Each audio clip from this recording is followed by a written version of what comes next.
రానున్న రోజుల్లో మహిళా సంఘాల అభ్యున్నతికి ఇచ్చే డ్వాక్రా రుణాలు ఒక్కొక్క గ్రూపుకి 25 లక్షల వరకు ఇచ్చేలా చర్యలు తీసుకోవడం జరుగుతుందని పుదుచ్చేరి ప్రభుత్వ ఢిల్లీ ప్రత్యేక ప్రతినిధి మల్లాడి కృష్ణారావు అన్నారు.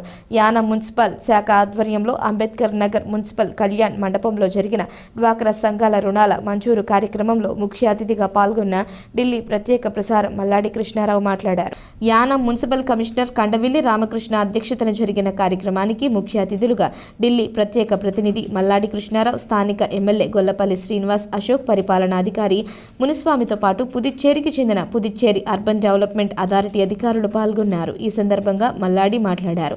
ఆంధ్రప్రదేశ్ ముఖ్యమంత్రి వైఎస్ రాజశేఖర రెడ్డి ముఖ్యమంత్రిగా ఉన్న సమయంలో అక్కడ నడుస్తోన్న ఈ పావలా వడ్డీ రుణాన్ని పుదుచ్చేరి ప్రాంతమైన యానంలో ఫైల్ అండ్ ప్రాజెక్టుగా నిర్వహించి ఈ రోజుకి ఒక్కొక్కరికి 1,00,000 చొప్పున గ్రూపు మొత్తానికి 10 లక్షల రూపాయల వరకు బ్యాంకుల ద్వారా రుణాలు ఇవ్వడం జరుగుతుంది. రానున్న రోజుల్లో ఒక్కొక్కరికి 2,50,000 రూపాయలు అందేలా గ్రూప్కి 25 లక్షలు ఇచ్చేలా తాను బాధ్యత తీసుకుంటానని ఈ సందర్భంగా మహిళలకు తెలిపారు. అనంతరం కార్యక్రమాన్ని ఉద్దేశించి ఎమ్మెల్యే గొల్లపల్లి శ్రీనివాస్, అశోక్ మాట్లాడారు. గత 3 సంవత్సరాల క్రితమే 24 ఇవ్వాల్సి ఉందని ఇప్పటికీ ఇవ్వడం జరిగిందన్నారు. తీసుకున్న ప్రతి పైసా సక్రమంగా కట్టాలే గాని రుణాలను వడ్డీలను మాఫీ చేయడం అటువంటి ఇదేమీ ఉండదని ఎవరూ నమ్మవద్దన్నారు.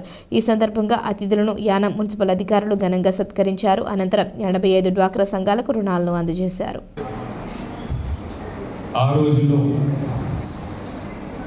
2006లో మన పక్కనున్న రాష్ట్రం ఆంధ్రప్రదేశ్లో వైఎస్ రాజశేఖర రెడ్డి గారు ముఖ్యమంత్రి అయిన తర్వాత పావలా వడ్డీని అక్కడ మొదలుపెడితే ఆ పావలా వడ్డీని యానం ప్రజలకు తీసుకురావాలనే ఉద్దేశంతో రవి ప్రకాష్ సెక్రటరీగా ఉండగా నేను యానం మున్సిపల్ కమిషనర్ నామాడి అప్పారావు ఉండగా ఆంధ్ర నుంచి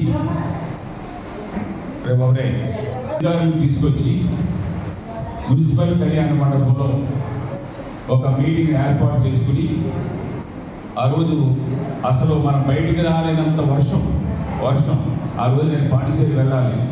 మీ మీటింగ్ అయిన తర్వాత బయలుదేరి వెళ్ళాను. మీకు గుర్తుందో లేదో కానీ ఈ 15 సంవత్సరాలు ఆ రోజుల్లో ఒక మెంబర్కి 2 లక్షల రూపాయలు అంటే 20,000 మాత్రమే. ఆ 8,000 రూపాయలకి బయట నుంచి 3 రూపాయలు, 5 రూపాయలు, 10 రూపాయలు మహాతల్లి కొంతమంది అయితే 10 రూపాయల వడ్డీని కూడా తీసుకునే పరిస్థితిలో పావలా వడ్డీకి ఇవ్వాలని మనం మొదలుపెడితే ఇది పాండిచేరిలో కార్యక్రమం మాట్లాడలేం అని మీకు అందులో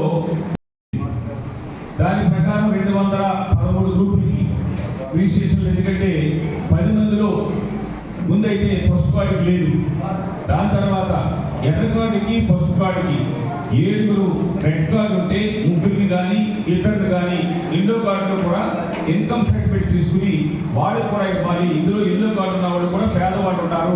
రెడ్ కార్డుకి ఫస్ట్ ఇచ్చేటప్పుడు ఎర్ర కార్డు డైరెక్ట్గా ఇవ్వలేని పరిస్థితి మనకు ఉంది కాబట్టి ఎల్లో కార్డు ఇస్తున్నాం కాబట్టి వాళ్ళు ఇన్కమ్ సర్టిఫికేట్ తీసుకుని చేయమని చెప్పేసి కోరడంతో అది 437 గ్రూపులు ఉన్నాయి.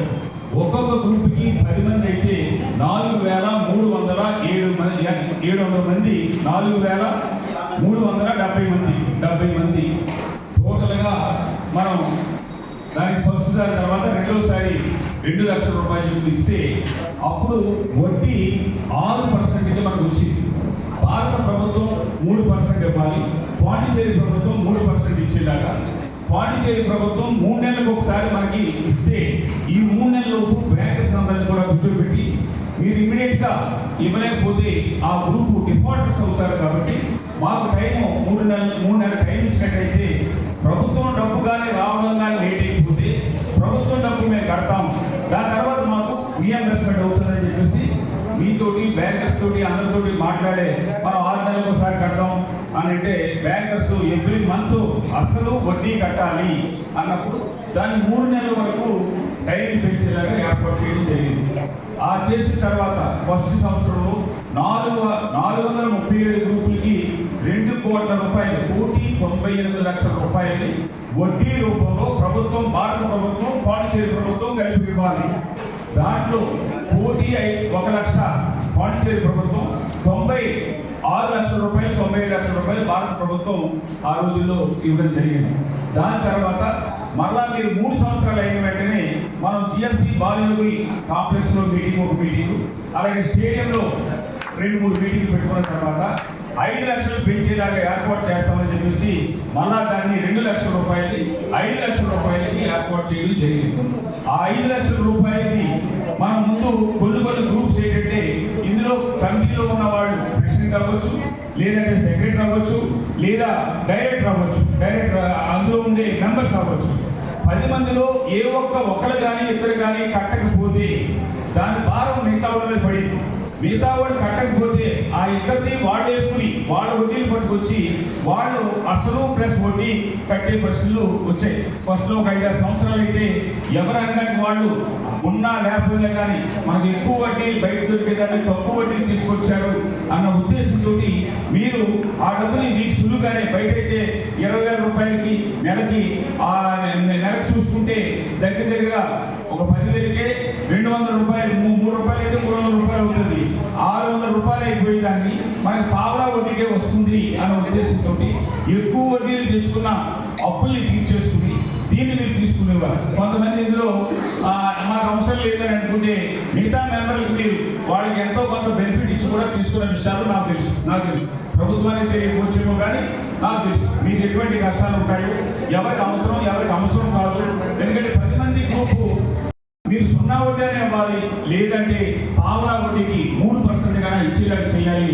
రాబోయే బిల్లులు అనగా 2025-26 బడ్జెట్లో ఎంతైతే అమౌంట్ ఇప్పుడు తీసుకున్న వాళ్ళకి ఎంతైతే అమౌంట్ వస్తుందో కనీసం ఇప్పుడు ఈ 7 నెలలు ఈ 10 నెలలు వాళ్ళు కట్టుకున్నా కానీ రాబోయే బడ్జెట్లో వాళ్ళకి మీరు ఈ 8% గవర్నమెంట్ ఆఫ్ ఇండియా ఇస్తే మిగతా 4% కూడా పాండిచేరి ప్రభుత్వం భరించేలాగా బడ్జెట్లో పెట్టాలని చెప్పేసి ఇప్పుడు వచ్చే ముందే నేను మాట్లాడడం జరిగింది. మీ సెక్రటరీ డైరెక్టర్ గారికి కూడా ఫోన్ చేశాను. నేను వాళ్ళిద్దరూ ఒక మీటింగ్లో ఉన్నామని చెప్పేసి మెసేజ్ పెట్టారు. నేను మీటింగ్ అయిపోయిన తర్వాత మీతో వాళ్ళతో కూడా మాట్లాడితే ఇది ఎంతవరకు సాధ్యం అన్నది చూద్దామన్న ఉద్దేశంతో నేను మాట్లాడడం జరిగింది.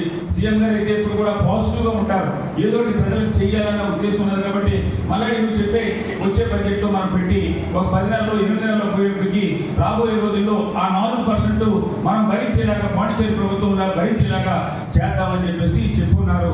దానికి నేను రాబోయే రోజుల్లో 7% వడ్డీ భారత ప్రభుత్వం ఇస్తుంటే మిగతా 4-4.5%. ఎందుకంటే మనం 15 సంవత్సరాల క్రితం 6% వడ్డీ అయ్యింది, ఇప్పుడు 11% వడ్డీ అయ్యిందని చెప్పేసి ఇలాగ మేడం గారు అన్నీ కూడా ఇంకా ఏదో ప్రజలకి చెయ్యాలన్న తపంతో ఇన్ని విషయాలు ప్రతి విషయం మీద అవగాహన ఉన్న వ్యక్తిగా, ఈ ఊరికి అనేకమైన సదుపాయాలు తీసుకొచ్చిన వ్యక్తిగా, ప్రభుత్వంతో ఏ ప్రభుత్వం ఉన్నా కానీ నా ఊరు నారాయణం అనుకునే విధంగా 35 సంవత్సరాల నుంచి నేను పడ్డ కష్టంతో ఈ రూపం వచ్చింది. ఈ రూపాన్ని కాపాడుకునే బాధ్యత మీది. మేమైతే మాకు 60 సంవత్సరాలు దాటేసి అందరూ కూడా మేము సీనియర్ సిటిజన్ అయిపోయాం. అయినా కానీ ఇంకా ఏదో చేయాలన్న ఆ తపన. ఈ నెల 21వ తారీఖుకి 35 సంవత్సరాలు పూర్తవుతుంది. ఇంకొక 3 రోజుల్లో 35 సంవత్సరాల ప్రజా జీవితంలో అడుగుపెట్టి 35 సంవత్సరాల నుంచి మరి వెనక్కి చూడకుండా ప్రతిరోజు కూడా రోజుకి 10 గంటల 12 గంటల 15 గంటల పనిచేస్తూ ఇవాళ ముందు ధైర్యంగా ఈ ఊరికి సదుపాయాలు తీసుకురాగలిగాను. ఏ ఒక్కరి దగ్గర నుంచి కూడా ఏది ఆశించకుండా నా ప్రజలకు చేయవలసిన బాధ్యత అనుకునే విధంగా అక్కడ ఏ ప్రభుత్వాలు ఉన్నా, కాంగ్రెస్ ప్రభుత్వం ఉన్నా, డిఎంకే ప్రభుత్వం ఉన్నా, ఎన్ఆర్ కాంగ్రెస్ ప్రభుత్వం ఉన్నా, ఎన్డీఏ ప్రభుత్వం ఉన్నా కానీ నా మాటకి విలువిస్తూ ఇన్ని పనులు మనం చేసుకురాగలిగాం. రాబోయే రోజుల్లో మీకు 25 లక్షల రూపాయలు ప్రతి ఒక్క గ్రూప్కి రావాలి. అలాగే మిగతా బ్యాలెన్స్ అమౌంట్ స్టేట్ గవర్నమెంట్ నుంచి చేసే విధంగా మీ అందరికీ చేసే ఏర్పాట్లు చేస్తానని.